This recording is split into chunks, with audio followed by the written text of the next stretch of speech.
नमस्कार। वापस आप सभी का स्वागत है हमारे यूट्यूब चैनल में। यदि आप इस वर्ष 2024 में कक्षा 10वीं में अध्ययन करने हैं बिहार बोर्ड से, तो आप लोगों को पता होना चाहिए कि अभी अगस्त माह में आप लोग का प्रथम फर्स्ट टर्मिनल एग्ज़ाम हो रहा है, आयोजित किया जा रहा है, जिसमें आपका आज 22 तारीख को, आपका 23 तारीख को हिंदी और संस्कृत का एग्ज़ाम था और कल 24 तारीख को आपका संस्कृत साइंस और सोशल साइंस का एग्ज़ाम है। तो यहाँ पे हमने साइंस का ओरिजिनल क्वेश्चन पेपर आपके लिए लेकर के आ गए हैं, जिसके में आपको ऑब्जेक्टिव प्लस सब्जेक्टिव सारा जानकारी आज के इस वाले वीडियो में बताएंगे। तो वीडियो शुरू करने से पहले सबसे पहले आप लोग कमेंट में हमें यह बताइएगा कि हमने आपको जो हिंदी प्लस संस्कृत का क्वेश्चन पेपर दिया था, क्या वह आपके एग्ज़ाम में लड़ा है या नहीं लड़ा है। हमने तो मिलाया तो 100% वह पेपर लड़ा है और उसी पेपर की तरह यह भी आपका 100% लड़ने वाला है। तो चैनल को भी सब्सक्राइब कर लीजिए, क्योंकि आने वाला अपडेट आपको सबसे पहले प्राप्त हो सके। वीडियो पसंद है तो वीडियो को लाइक जरूर कर दीजिएगा और अपने दोस्तों पास भी इस वीडियो को शेयर करें, ताकि उन्हें भी ये जानकारी प्राप्त हो सके। तो चलिए फटाफट से हम लोग हर सभी एग्जाम की तरह सबसे पहले आपको सब्जेक्टिव दिखला देते हैं, फिर आपको ऑब्जेक्टिव बता देंगे। तो देखिए, यही आपका साइंस का आपका सब्जेक्टिव का क्वेश्चन पेपर हमने दिखला देते हैं आपको शॉर्ट में, फिर इसका आंसर भी हम आपको फटाफट से बता देंगे। तो आपको देख सकते हैं यह खंड ब आपका लघुत्तरीय प्रश्न, आपको 10 में से 5 क्वेश्चन का उत्तर देना है। प्रत्येक के लिए आपको 2 अंक निर्धारित किए गए हैं। पहला क्वेश्चन है, गोलीय दर्पण के मुख्य फोकस को परिभाषित करें। दूसरा, उत्तल दर्पण और अवतल दर्पण में के उपयोग लिखें। प्रकाश का अपवर्तन के नियम को लिखें। दृष्टि दोष क्या है, कितने प्रकार के होते हैं।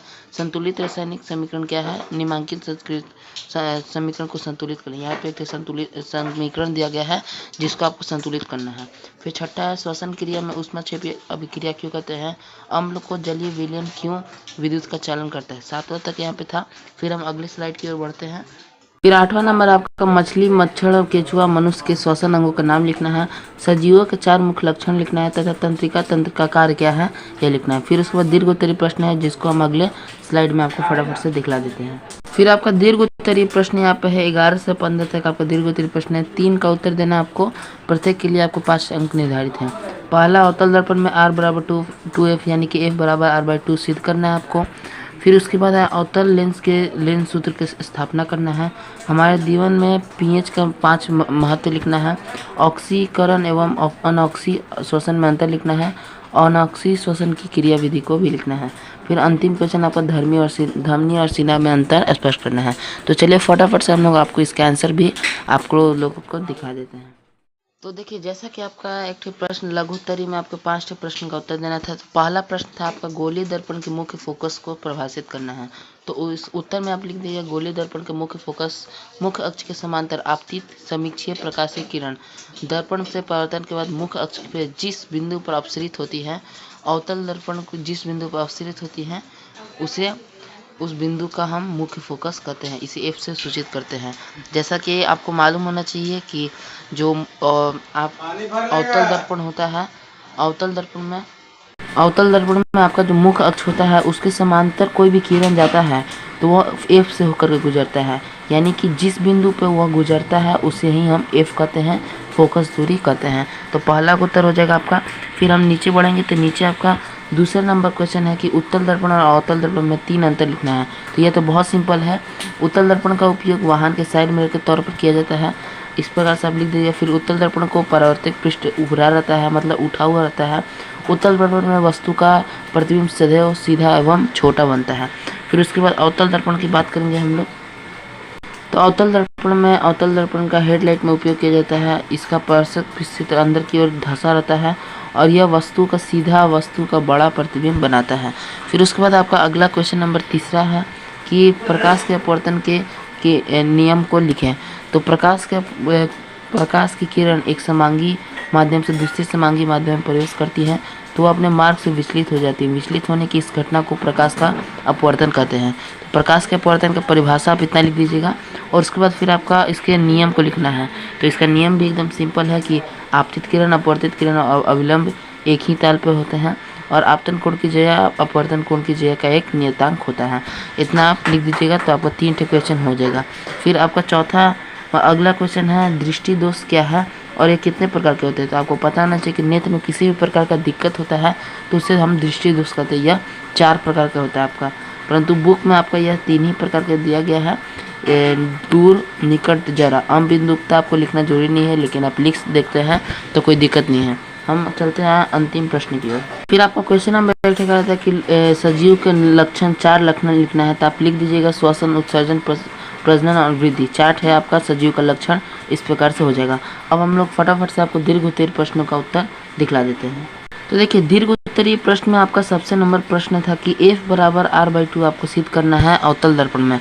तो यह हमने अपने ही YouTube चैनल इसी AP लर्निंग पर सिद्ध कर दिया है, जो कि आप जाकर चैनल पर देख सकते हैं, या हम कोशिश करेंगे डिस्क्रिप्शन में लिंक डाल दें।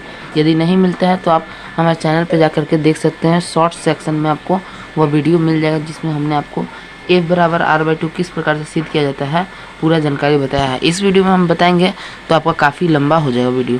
फिर उसके बाद आपका प्रश्न था कि तीसरा नंबर प्रश्न कि pH का हमारे दैनिक जीवन में क्या क्या महत्व है लिखना है। तो 5 महत्व आपको लिखना था। तो पहला महत्व लिख दीजिएगा मानव और जंतु जगत में महत्व। फिर उसके बाद दूसरा नंबर पे आप लिख दीजिएगा कि पेड़ पौधों के लिए महत्व। फिर उसके बाद आप लिख दीजिएगा पाचन तंत्र में पेट में एसिड उत्पन्न करने में महत्व। फिर उसके बाद आप दंत क्षय में महत्व लिख दीजिएगा। फिर उसके बाद आगे हम लोग बढ़ेंगे। दंत क्षय के बाद आपका जीव जंतुओं के डंक की रक्षा करने में। तो 5 आपको लिखना था, 5 यहाँ पे हमने दे दिया है, और एक एक्स्ट्रा भी आपका 6 है।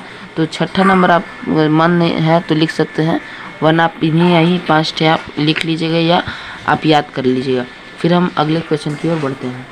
तो देखिए, आपका एक प्रश्न है जो कि धमनी और सीरा में आपसे अंतर पूछा जा रहा है। तो सबसे पहले आप धमनी में यह 5 टॉपिक लिख दीजिएगा, फिर हम सीरा का बताएंगे। तो धमनी में आप लिख दीजिएगा धमनियों की भित्ति लचीली मोटी होती है, गुहिया सरकरी होती है, इसमें ऑक्सीकरण रक्त दिखाई पड़ते हैं, धमनी कपाट नहीं पाए जाते, धमनी आयतन परिवर्तन होता है, धमनी का रक्त रुक रुक कर प्रभावित होता है।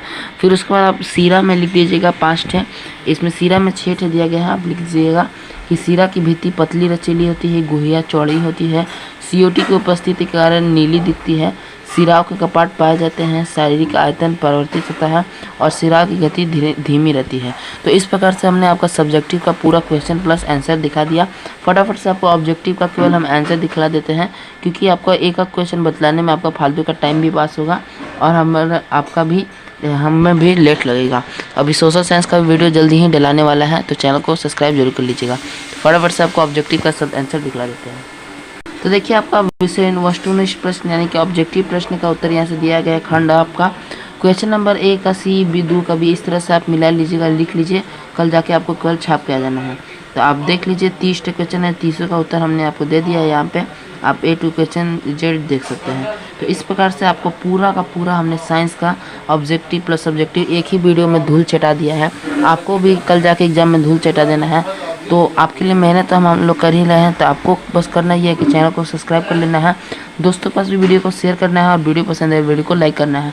और फटाफट से चैनल को सब्सक्राइब कर लीजिए, क्योंकि अभी जल्दी ही आपका सोशल साइंस का वीडियो मिलने वाला है, जिसका नोटिफिकेशन सबसे पहले आपको प्राप्त हो सके। तो हम मिलते हैं आपसे अगले वीडियो में, तब तक के लिए जय हिंद, जय भारत।